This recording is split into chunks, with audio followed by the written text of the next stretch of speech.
Hello and welcome back, everyone. Today's video is just going to be another installment in my photo story series where I'm going to be talking about recent images I've taken while out in the field, but I didn't necessarily film a video for them. So this one's going to be about Alpha Mill Seed and Grain, which is a very interesting historical building that's near my town, my hometown.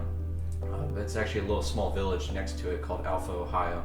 Very, very small incorporated community, a village, and so it has this actual real historical significance. It has a very small post office across the street from the seed grain mill, and so, but it's just towering over top next to a bike path that I've cycled along many times, and so it's something it's a building and structure I've seen for many years now, honestly, and I was really looking forward to finally taking some photographs of it. So it kind of worked out in this case. So yeah, let's talk some more about the story with this. So the mill was built in 1978 by Owen Davis, and it's actually the only mill between Greene County and Cincinnati, which is quite a big distance. It's about an hour's drive up from south from here, and so therefore people would come as far as 30 miles to have their grain ground into flour. And so when Owen ground on Sundays, neighbors protested. He felt that since customers travel such a long distance that they should be served as soon as possible. So it's just kind of neat to see that kind of historical significance with it. So you can see kind of how it's starting to rust at certain parts on the steel structure that surrounds it. So it's pretty neat, but yeah, it's just right along the bikeway there. So you just pass by it and it just towers overhead, even compared to the nearby surrounding houses that are just in this small little community here. So yeah, it was pretty neat though. So basically the background on the shot took me, it was actually my birthday this year, and I was coming home from the day job. I was driving, my route that I take home drives right next to Alpha, I guess. It's just right along it, basically.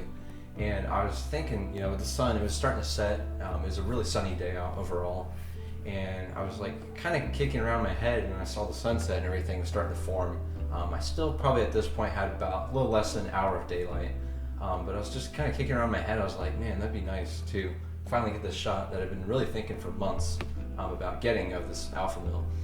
And I was just like, I was just thinking about it, and then it had like a couple of minutes just thought of it, and then I was just like, I just kind of said screw it, and I just went home, got my gear, at least just very minimal gear. I took a tripod, wide angle lens, my DSLR, and I think I took a small telephoto zoom lens, or probably my 50mm prime lens, something along the lines of that, and my filters for those, just in case, basically.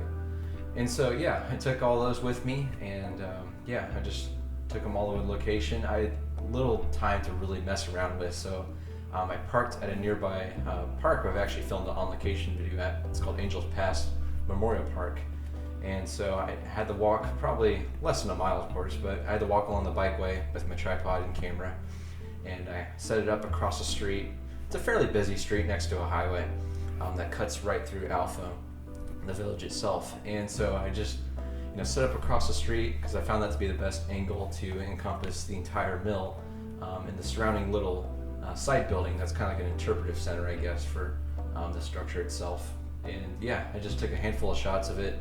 Got this really neat kind of milky pastoral like blue and pink just kind of gradation of color in the sky there in the background, and it was pretty neat though. So there's still a nice sliver of orange though, as you can see, as the sun was setting, the longer I was out there taking the images as well, which is pretty cool, I think. But so I took a series of images. I couldn't really settle at the moment. I couldn't settle upon one composition. I did do, like, I guess you'd call it like the postcard shot of just the mill itself and all of its glory, I guess, and just having it fill the frame there. So I did take a handful of those horizontally and even vertically, just experimenting with what little time I really had at that moment. And so yeah, I did those, a handful of those, and then I just kind of went across the street closer to the mill, took some shots there, just experimenting. I was about f13 throughout this whole session, which is a nice, kind of provide a nice depth of field, I think, overall for these images here. And then I was varying my shutter just because I was on a tripod, had a 2-second timer, so I really wasn't concerned about camera shake at all, and just experimenting with that. And then I actually went to the other side of the mill because I was like thinking the light would be casting, front lighting that mill there on that side.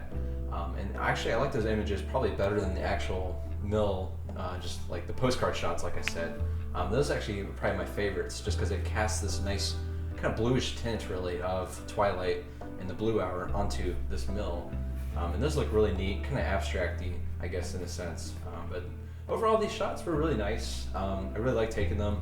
It's fun to get some more architectural style, but also still kind of local history shots into my portfolio here, which has been a goal recently with me in my work, is getting those kinds of shots and just trying to experiment, just see what kind of different, boundaries I can push, I guess, and experiment with my photography overall. And this was like a nice, good step in the right direction, I think.